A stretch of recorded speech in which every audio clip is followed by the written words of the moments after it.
दोस्तों, स्वागत है आपका हमारे इस नए ब्लॉग में।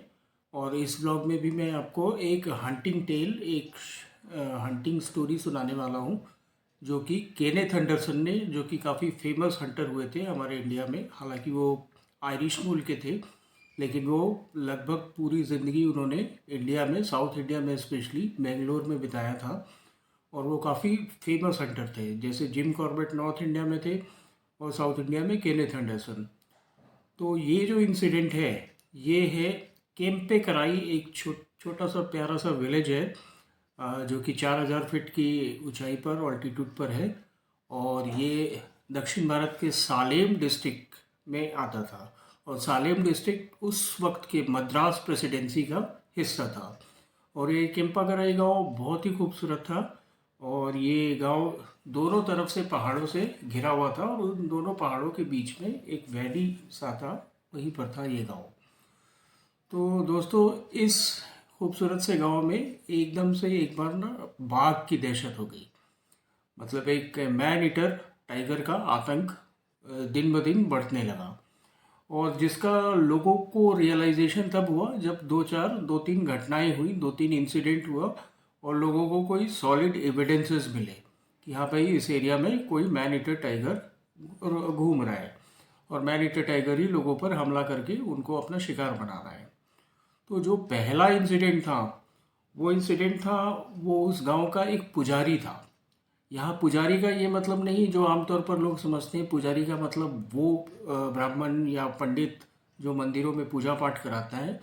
ये एक्चुअली दक्षिण भारत में एक कास्ट होती है, और उस कास्ट को ही पुजारी बोलते हैं। तो उस पुजारी कास्ट का, पुजारी कम्युनिटी का एक आदमी था, एक बंदा था, जो कि वो मुन्नार भी साउथ इंडिया का बहुत ही फेमस एक खूबसूरत सा जगह है। तो वो दरअसल वो पुजारी जो था, वो मुन्नार से केम्पाकराई के लिए निकला। लेकिन उसको निकलने के बाद लगभग 3-4 दिन हो गए, और वो आदमी केम्पाकराई गांव नहीं पहुंचा। तो जब नहीं पहुंचा तो लोगों ने जो उनसे जो जुड़े हुए जो लोग थे, वो काफ़ी चिंतित हुए, परेशान हुए कि भाई अभी तक वो आया क्यों नहीं। तो लोग बाग उसकी तलाश में निकले। तो लोगों ने सोचा कि हो ना हो जंगल में कोई उनके साथ कोई हादसा हो गया हो। और दरअसल उस पीरियड में, उस वक्त उस एरिया के जो जंगल थे, उन जंगलों में हाथियों का बहुत ही हैवॉक था, आतंक क्रिएट था। और आए दिन हाथी जो है इंसानों पर हमला करते थे। तो लोगों ने भी यही सोचा कि हो ना हो किसी रोग एलिफेंट के हाथों कोई बुरा हादसा हो गया हो उसके साथ। फिर जब 2-3 दिन निकलने के बाद कुछ गांव वाले इकट्ठा हुए, और वो सारे मिलकर एक सर्च ऑपरेशन उन्होंने चालू किया, और पूरे जंगल में तलाशी अभियान शुरू किया। तो वो जब वो उसको खोज रहे थे, तो उस दौरान उनको उस पुजारी के कुछ कपड़े, और वो भी खून से लगे हुए, स्पेशली धोती का कपड़ा, ये सारे अवशेष मिले। और उस एरिया पे टाइगर के पग मार्क्स दिखे। तब जाकर लोगों के अंदर ये killer tiger, man eater tiger के बारे में लोगों के अंदर ये हुआ कि हो ना हो ये इस एरिया में कोई ना कोई मैन ईटर टाइगर है। तो लोग बाग तभी से चौकन्ने हो गए, प्रिकॉशन लेना शुरू कर दिया। लेकिन फिर भी चूंकि ये पहली घटना थी, तो लोगों ने बहुत ज़्यादा सीरियसली भी नहीं लिया। फिर जो दूसरा इंसिडेंट हुआ उस एरिया में, उस गांव की, केम्पागराई गांव की एक लोकल महिला थी। तो वो लोकल महिला हर रोज़ की तरह शाम को अपने घर से थोड़ी दूर पर एक कुआं था, और वो उस कुएं से पानी लेने जाती थी। वो उसका ऑलमोस्ट डेली रूटीन था। तो उस दिन भी वो शाम में वो औरत गई और कुएं से पानी लाने गई। लेकिन काफ़ी टाइम हो गया, 1-2 घंटे, 3-4, जब 3 घंटे 4 घंटे हो गए और वो वापस नहीं आई, तो उसके हस्बैंड को काफ़ी चिंता हुई। तो उसके हस्बैंड ने उस वक्त जितना पॉसिबल था, चूँकि अंधेरा हो चुका था, रात का समय था, जंगल में थोड़ा जल्दी ही अंधेरा छा जाता है, तो उसने जितना भी पॉसिबल था उसने अपनी वाइफ को खोजा, लेकिन उसको कहीं कोई सुराग नहीं मिला। खासकर वो खोजा था, वो जो वेल था, जो कुआं था, उस एरिया में खोजा, लेकिन उसको वहाँ पर कुछ भी रात के अंधेरे के वक्त कुछ दिखाई नहीं दिया। तो उसने भी सोचा कि भाई अब सुबह का इंतज़ार करते हैं, और सुबह जब उजाला होएगा, लाइट आएगी, तो उसके बाद उसको, अपनी वाइफ को खोजने वो निकलेगा। तो सुबह जैसे ही होता है, थोड़ा रोशनी आ जाती है आसमानों में। तो उसने लोकल विलेजर्स जो 5-7 विलेजर्स को इकट्ठा किया और 5-7 विलेजर्स मिलकर उस महिला को, उस लेडी को खोजने जंगल में निकले। तो सब सारे लोग उस कुएं के पास पहुंचे, लेकिन कुएं के पास उस औरत का फिर उन्होंने देखा तो वो एक ड्रैग मार्क, मतलब घसीटने की जो निशान होती है, एक तो वो दिखाई दी लोगों को।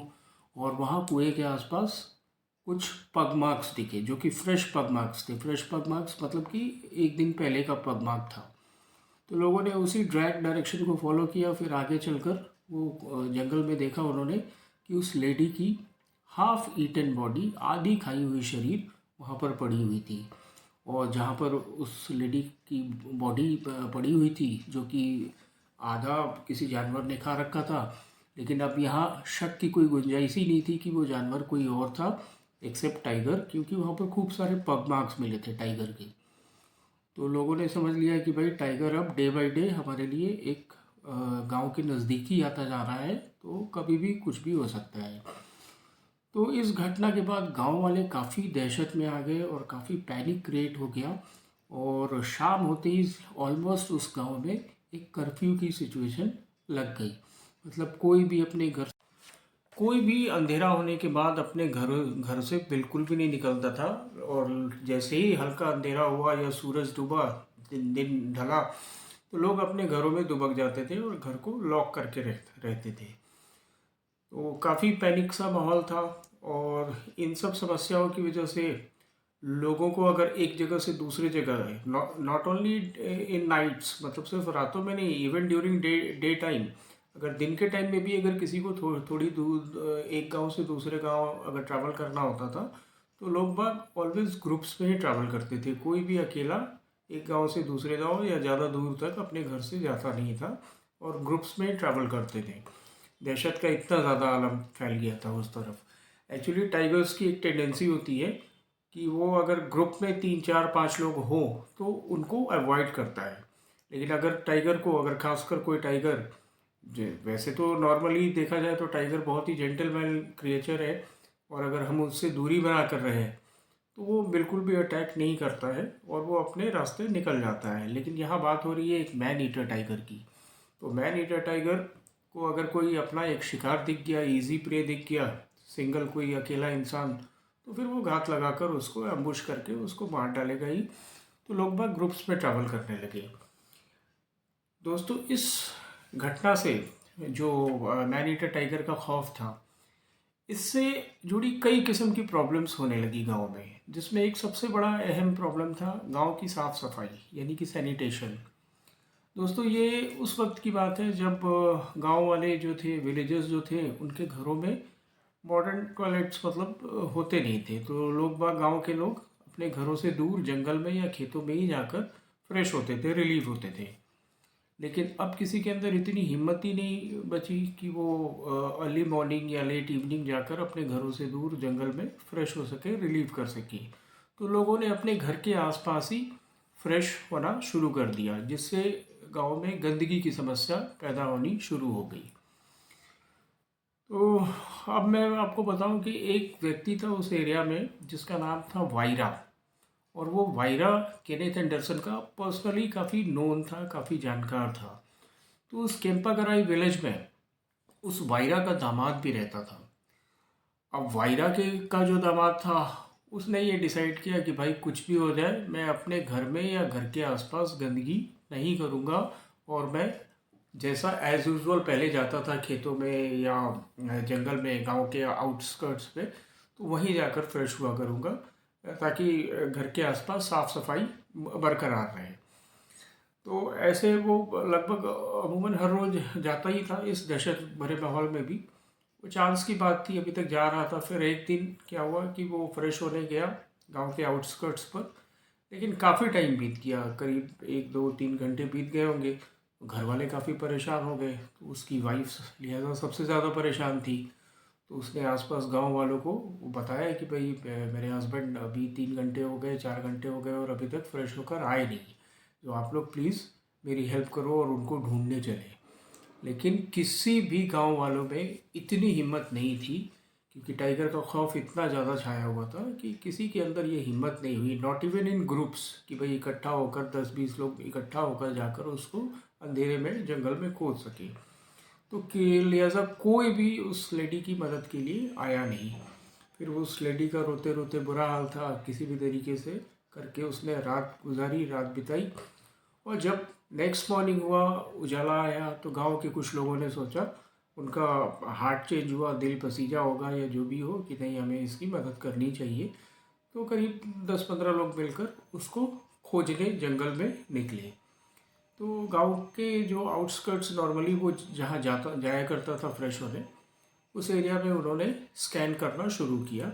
तो उन्होंने देखा वही कि वहाँ से करीब 50-100 मीटर की दूरी पे उसकी डेड बॉडी पड़ी हुई थी, और छत विछत, मतलब हाफ इटन उसकी बॉडी थी, और टाइगर के पग मार्क्स चारों ओर थे।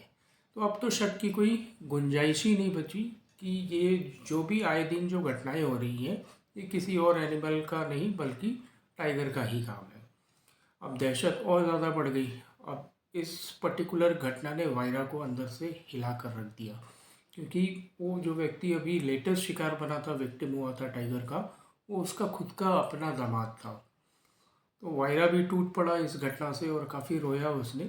लेकिन फिर उसने सोचा कि भाई चलो, मैंने तो अपना दामाद खो ही दिया, लेकिन मैं बाकी बचे हुए जो विलेजर्स हैं, मैं उनके लिए कुछ करूं। तो उसने तुरंत ये सोची, ठानी कि मुझे इमीडिएट, बगैर एक पल की देरी करे हुए, इस पूरे इंसिडेंट्स के बारे में केनेथ एंडरसन साहब को बताना चाहिए। तो ये सोचकर उसने बहुत ही हिम्मत का काम करते हुए, बहुत ज़्यादा अपनी जान पर खेलकर, रिस्क लेते हुए, वो 18 मील पैदल वैसे माहौल में जंगल में ट्रैवल करके एक दूसरे गांव पहुंचा। और उस दूसरे गांव में उसका एक फ्रेंड होता था जिसका नाम था रंगा, और वो रंगा भी एंडरसन साहब को जानता था। तो वो जैसे तैसे रिस्क लेके रंगा के पास पहुंचा और रंगा को सारी बात बताई। तो रंगा ने भी उसको ये कहा कि हमें बगैर एक पल भी गंवाए हुए तुरंत एंडरसन साहब के पास बेंगलुरु चलना चाहिए, और उनको इन घटनाओं के बारे में हमें जानकारी देनी चाहिए। फिर उन दोनों ने, वायरा और रंगा ने, डिसाइड कर लिया कि अब एंडरसन साहब के पास जाना है। और वो जैसे भी पॉसिबल था उस वक्त वो लोग बेंगलुरु पहुंचे एंडरसन साहब के पास, केनेथ एंडरसन के पास। केनेथ एंडरसन को देखते ही वायरा जो है बिल्कुल टूट पड़ा, और उसने रोते हुए पूरी आपबीती बताई, और साथ में अपने दामाद के साथ जो घटना घटी वो भी बताया एंडरसन साहब को। अब एंडरसन साहब भी ये घटना सुनकर काफ़ी दुखी हो गए, क्योंकि वो वायरा को अच्छे से जानते थे, और किसी अपने जानकार आदमी के परिवार में अगर कोई घटना घटती है तो नेचुरल है, स्वाभाविक है, कोई भी आदमी परेशान हो ही जाता है, दुखी हो ही जाता है। तो एंडरसन साहब ने भी कहा कि ठीक है, अब मैं आप लोगों की मदद करूंगा। और नेक्स्ट डे वो तीनों वापस उस कैंपकराई विलेज की तरफ आए। तो जहाँ तक पॉसिबल था, एंडरसन साहब अपनी मोटर कार में थे और वो दोनों भी कार में ही बैठे हुए थे। तो जहाँ तक, चूँकि जंगल का रास्ता था, रॉकी टेरेन था, पहाड़ी पथरीला रास्ता, उस ज़माने में अच्छी सड़कें नहीं थी, तो जहाँ तक कार से संभव था वो लोग कार से पहुँचे।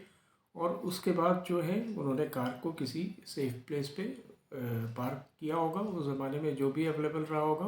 और उसके बाद तीनों ऑन फुट, पैदल, बहुत ही सावधानी से जंगल में एक एक कदम फूंकते हुए गांव की तरफ बढ़ने लगे, केम्पागराई गांव की तरफ। अब केम्पागराई गांव से लगभग 2 मील पहले ही होंगे जंगल में, तो एंडरसन साहब को फ्रेश पग मार्क्स दिखे। अब फ्रेश पग मार्क्स दिखने से हुआ क्या कि भाई तीनों काफ़ी डर गए कि भाई अब हमें और भी सावधानी और चौकन्ने होकर चलना है। और एंडरसन साहब ने उन दोनों को सख्त हिदायत दी कि कोई भी आगे पीछे ना चले, तीनों इकट्ठा एक ग्रुप में ही चले, क्योंकि जैसा मैंने आपको बताया कि ग्रुप में अगर लोग रहें तो टाइगर्स उनसे कॉन्फ्रंटेशन अवॉइड करता है। तो जैसे तैसे वो लोग गांव पहुंच गए।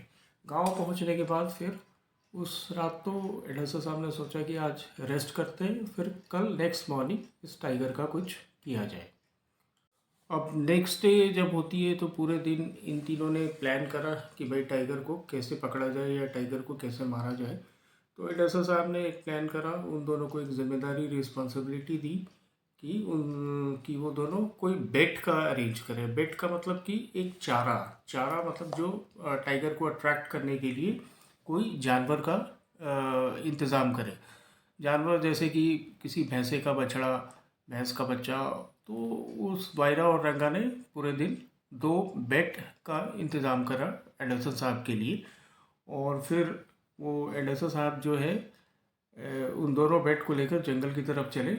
और जो पहला बेट था, जो पहला चारा था, जो भैंसे का बच्चा, उसको उन्होंने उस जगह पे बांधा जहाँ एक दिन पहले जब वो आ रहे थे तो उनको जंगल में पग मार्क्स दिखे थे, उस जगह पर उसको बांध दिया।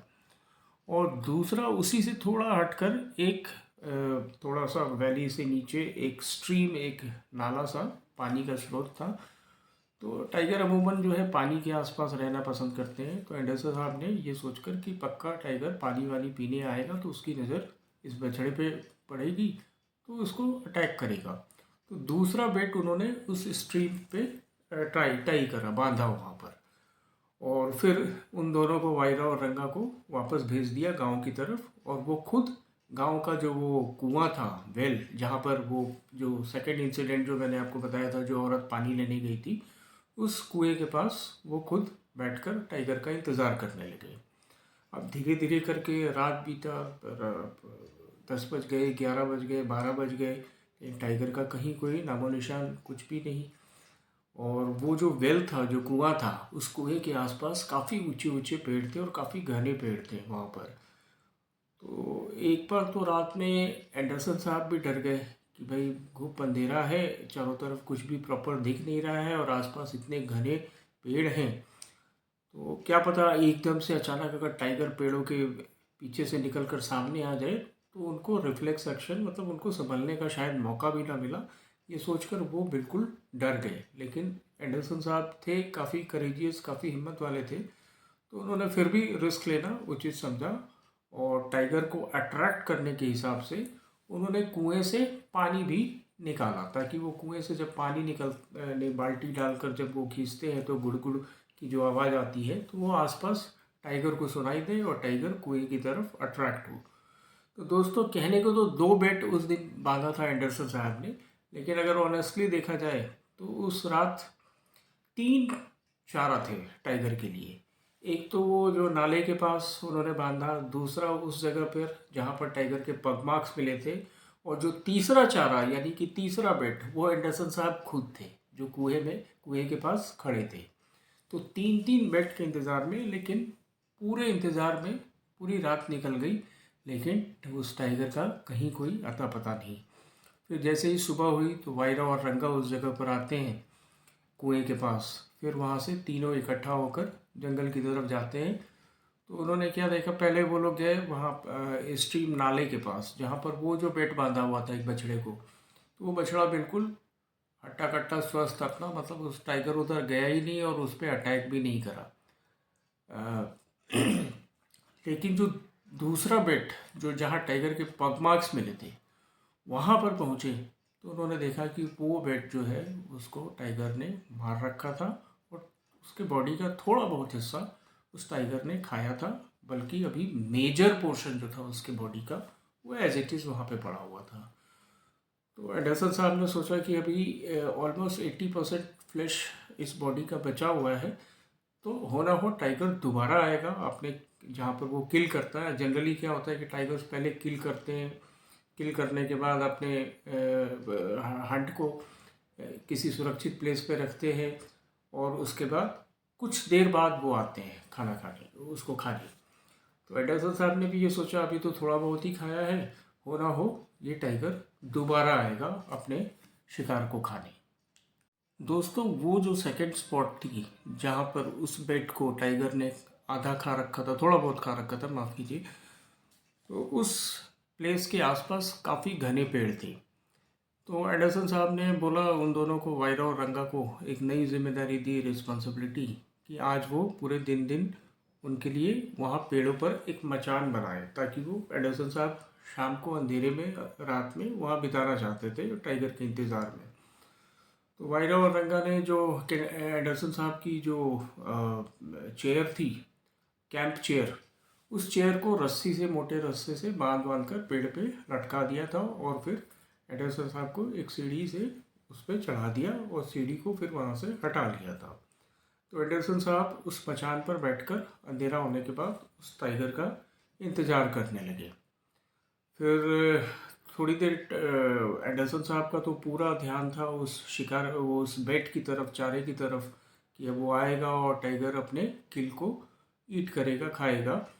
लेकिन पूरा ध्यान उनका उधर ही था। लेकिन इसी बीच में अचानक उन्होंने महसूस किया कि पेड़ों के नीचे कोई आहट हो रही है, और ऐसी आहट जैसे कोई बड़ा जानवर चल रहा हो। लेकिन अंधेरा ज़्यादा होने की वजह से उन्होंने क्लियर कुछ प्रॉपर दिख नहीं पा रहा था। फिर अभी वो ध्यान लगाकर कुछ खोजने की, ढूंढने की ही कोशिश कर रहे थे कि एकदम से पेड़ के जड़ में उनको वो टाइगर दिखा, और वो टाइगर इनको घूर रहा था। एक्चुअली दोस्तों, जो मैन ईटर टाइगर्स हो जाते हैं वो बहुत ही चालाक हो जाते हैं। वो, उनको भी पता था कि ये चारा का इस्तेमाल किया गया है और होना हो कोई ह्यूमन प्रेजेंस होगी, वो भी एरिया को स्कैन करता है, आसपास नज़र, और या फिर उनको ह्यूमन प्रेजेंस का, जानवरों के अंदर भी एक सिक्स सेंस होती है। तो पता नहीं, शायद उस दिन हो सकता है टाइगर का सिक्स सेंस जाग गया हो और उसको लग गया हो कि आसपास बना हो कोई ह्यूमन प्रेजेंस है, और उसने एंडरसन साहब को लोकेट कर लिया उस पेड़ पे। और एकदम से एंडरसन साहब जब तक देखकर उसको सावधान होते या फिर अपना निशाना बनाते, शूट करते, टाइगर एकदम से रोर करता हुआ पेड़ पे क्लाइंब कर गया, चढ़ गया, और एंडरसन साहब को एक यूं हथेली पंजा मारा उसने। अब एकदम अचानक हुए इस हमले से एंडरसन साहब भी घबरा गए, हक्के बक्के रह गए, और उनको संभलने का मौका ही नहीं मिला, और वो अपनी मचान से सीधा नीचे धड़ाम गिर गए। अब ये जो धड़ाम जो नीचे गिरते हैं, पेड़ पे कम से कम 12-15 फीट की हाइट रही होगी, गिरने से जाहिर है कि बहुत ज़ोर से आवाज़ हुई होगी।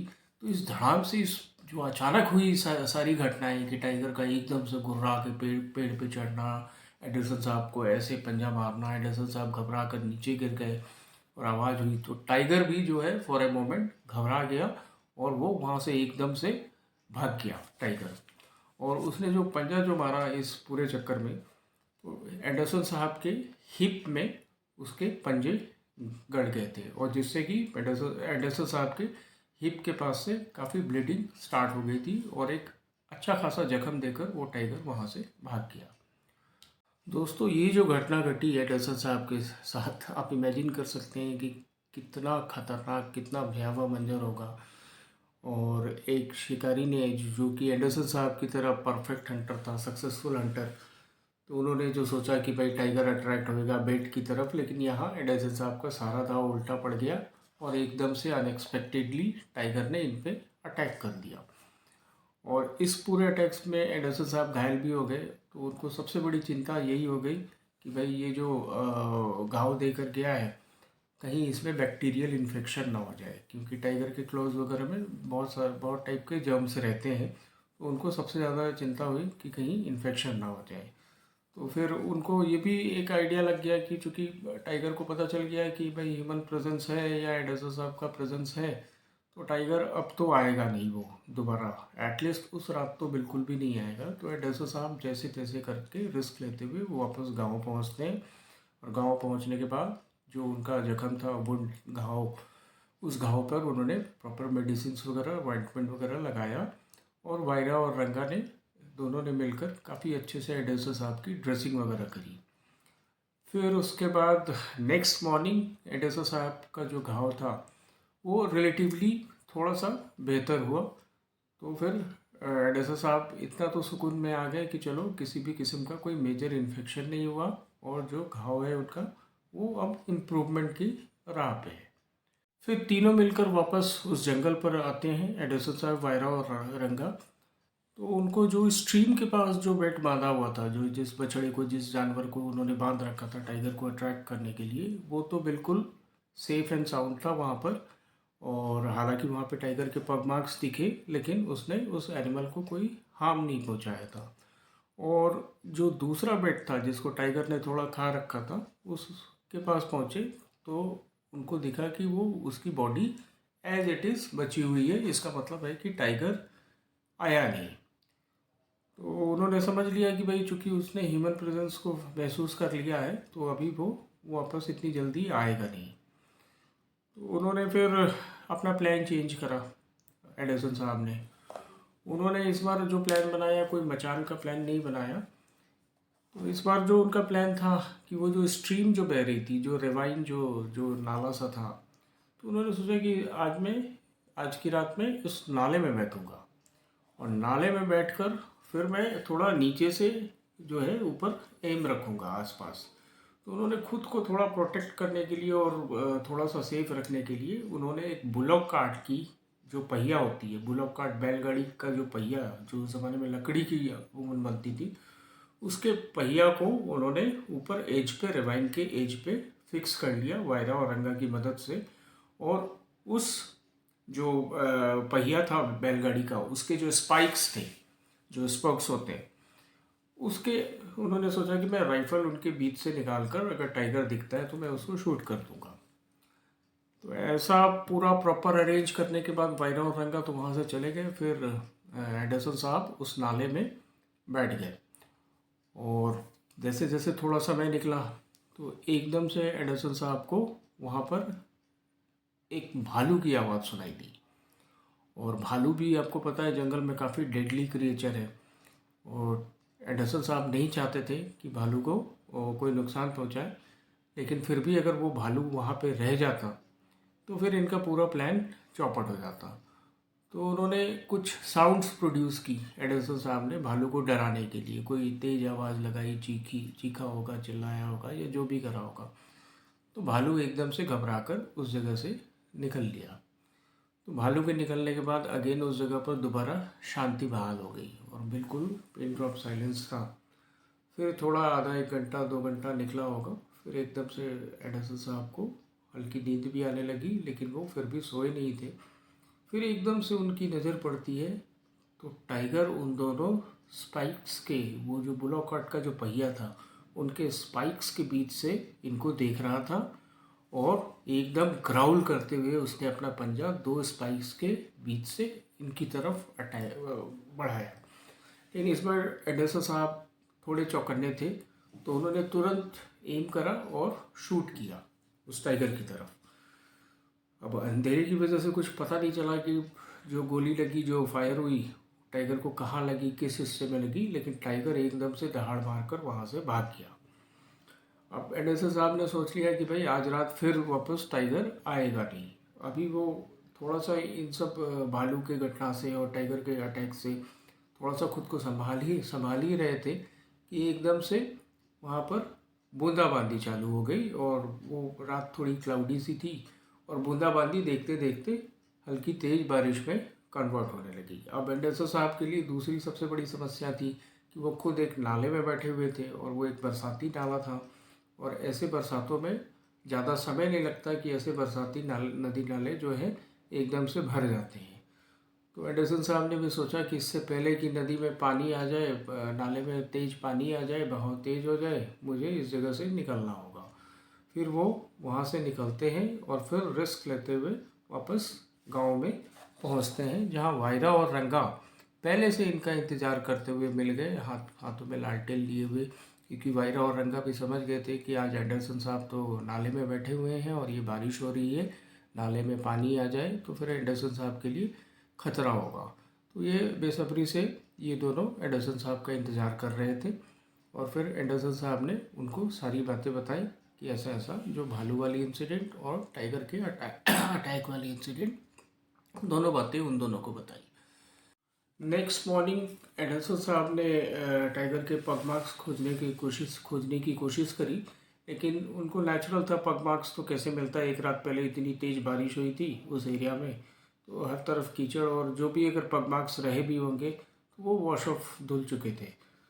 तो एंडरसन साहब ने सोचा कि भाई चूँकि उस मैन ईटर टाइगर जो कि काफ़ी श्रूड होते हैं, चालाक होते हैं, उसको भी पता चल गया है कि कोई हंटर उसको मारने के लिए निकल पड़ा है एरिया में, तो टाइगर अभी कुछ दिनों तक तो अवॉइड करेगा और इस एरिया से दूरी बना कर रखेगा। तो एंडरसन साहब ने डिसाइड किया कि अब उन्हें बेंगलोर वापस जाना चाहिए, उनको और भी कुछ अर्जेंट वर्क था उनका। तो उन्होंने वायरा और रंगा को बताया कि मैं कुछ दिनों के लिए जा रहा हूँ बेंगलोर, और अगर इस बीच में कोई दोबारा इंसिडेंट होती है तो मुझे तुरंत इन्फॉर्म करना। तो उनके जाने के करीब 10-15 दिनों के बाद एक दिन गांव के पास टाइगर फिर से एक्टिव हुआ, और इस बार उसने एक डोंकी, एक गधे को अपना शिकार बनाया। वायरा और रंगा ने ये खबर उन तक पहुंचाई एंडरसन साहब को, लेकिन एंडरसन साहब उस समय अपने काम में मशरूफ़ थे, तो वो कुछ भी कितनी भी जल्दबाजी दिखाते तो उनको गांव में पहुंचने में कम से कम 4 से 5 दिन लगते। तो एंडरसन साहब ने सोचा कि भाई 4 से 5 दिनों तक तो उस गधे की बॉडी का नामो निशान मिट जाएगा और टाइगर उसको पूरा खा चुका होगा, तो कोई फ़ायदा होगा नहीं, टाइगर का कोई फ्रेश ट्रेल नहीं मिल पाएगा। तो उन्होंने इस इंसिडेंट को ओवरलुक किया, अवॉइड किया। फिर इस इंसिडेंट के कुछ दिनों बाद एक और घटना घटी। इस बार जो घटना घटी, दरअसल एक बुलॉक कार्ट्स का, बैलगाड़ियों का एक काफिला गांव की तरफ आ रहा था, और उस काफिले में 5-7 बुलॉक कार्ट्स थे, और जो कि एक साथ ही ट्रैवल कर रहे थे सेफ्टी के पॉइंट ऑफ व्यू से। लेकिन इसमें जो सबसे पीछे जो बुलॉक कार्ट चल रहा था, उसका ड्राइवर बड़ा अनलकी, बदनसीब निकला, क्योंकि वो सबसे पीछे पीछे चल रहा था, और फिर एकदम से जंगल से टाइगर निकलकर उसके ड्राइवर पे अटैक कर दिया। हालांकि किस्मत वाला, बदनसीब नहीं, वो किस्मत वाला इसलिए रह गया कि हमला तो ज़रूर हुआ उस पर, मामूली घायल तो ज़रूर हुआ, लेकिन उसकी जान बच गई।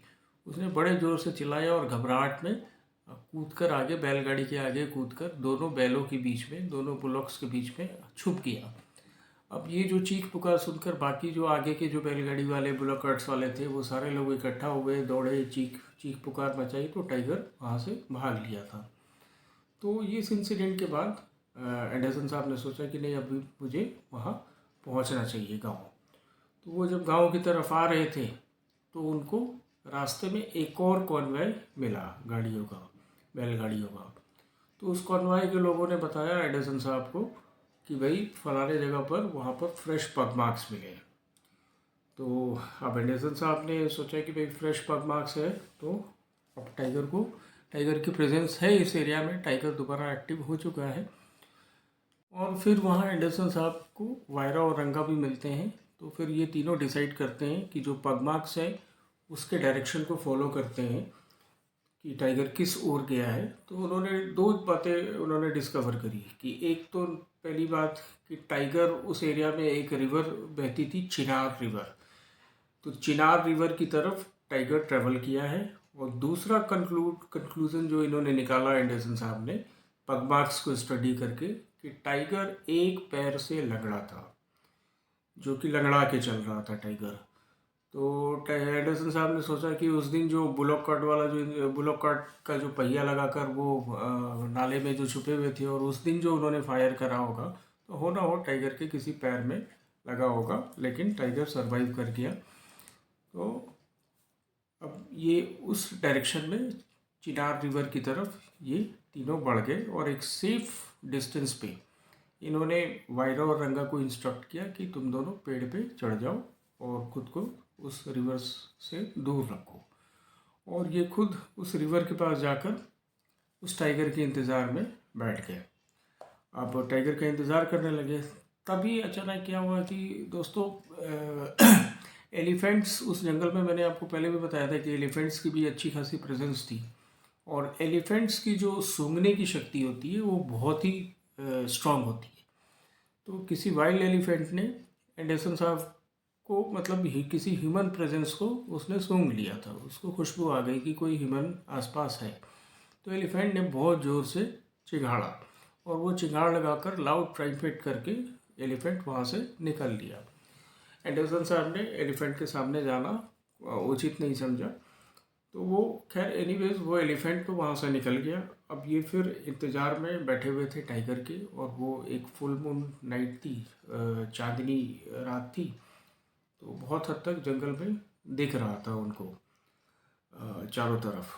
तभी वो इंतज़ार में थे ही, तभी उनको अपने पीछे उन्होंने कोई आहट महसूस करी, एंडरसन साहब ने। तो एंडरसन साहब तो एकदम चौकन्ने रहते ही थे जंगल में, काफ़ी कुशल हंटर थे वो। तो एकदम से उनका एक हाथ ट्रिगर पे गया, और तुरंत पीछे की तरफ घूमते हैं तो उनको एक बहुत बड़ी आकृति दिखाई दी अपने पीछे, और वो आकृति इन्हीं की तरफ आ रही थी। और वो आकृति जैसे जैसे इनकी तरफ आना चालू करी और थोड़ा और क्लियर विजिबल हुआ, तो एंडरसन साहब को दिख गया कि वो वही मैन ईटर टाइगर था जो इनको स्टॉक कर रहा था, जो इनकी तरफ पीछा कर रहा था और ये इनकी तरफ बढ़ रहा था। इस बार एंडरसन साहब फुली प्रिपेयर्ड थे और उन्होंने तुरंत अपना एम लिया और वो टाइगर की तरफ परफेक्ट शॉट बनाने का अपना जो भी कोशिश करने लगे। इसी बीच में टाइगर ने अपना अटैक लॉन्च कर दिया। वो जंप मार गया एंडरसन साहब के पास, लेकिन एंडरसन साहब पहले से ही प्रिपेयर्ड थे। तो जैसे ही टाइगर ने लॉन्च करा, हवा में उछला, तो उन्होंने एक परफेक्ट शॉट उसको शूट किया, जो कि बिल्कुल सही जगह पर उसके गले में उसको लगी। और इसके पहले वो गिरता दोबारा ज़मीन पर, उसने दूसरा शॉट उसके बिल्कुल चेस्ट शॉट उन्होंने कर दिया। तो ये दोनों शॉट से टाइगर वहीं पर गिर के ढेर हो गया। फिर उसके बाद वहाँ उस स्पॉट पे गोलियों की आवाज़ सुनकर वायरो और रंगा भी पहुँचते हैं और फिर इन तीनों लोगों ने उस प्लेस से उस वक्त तो निकलने का डिसाइड किया। और फिर नेक्स्ट मॉर्निंग आकर टाइगर को एग्ज़ामिन किया तो देखा टाइगर वाकई में लंगड़ा था और उसको एक गोली पहले लग चुकी थी, जो कि एंडरसन साहब ने पहले उसको मार रखा था। तो इस प्रकार से एंडरसन साहब ने उस कैंपागराई गांव के लोगों को उस नरभक्षी, उस मैन ईटर टाइगर से मुक्ति दिलाई और गांव वालों ने एंडरसन साहब को अपने दिल से बहुत ही थैंक्स बोला। तो दोस्तों, कैसी लगी आज की स्टोरी? अगर आपको पसंद आती है तो चैनल को सब्सक्राइब करें, वीडियो को लाइक करें और हो सके तो अपने दोस्तों के बीच में इस वीडियो को शेयर भी करें। मिलते हैं जल्दी एक नए इंटरेस्टिंग स्टोरी के साथ।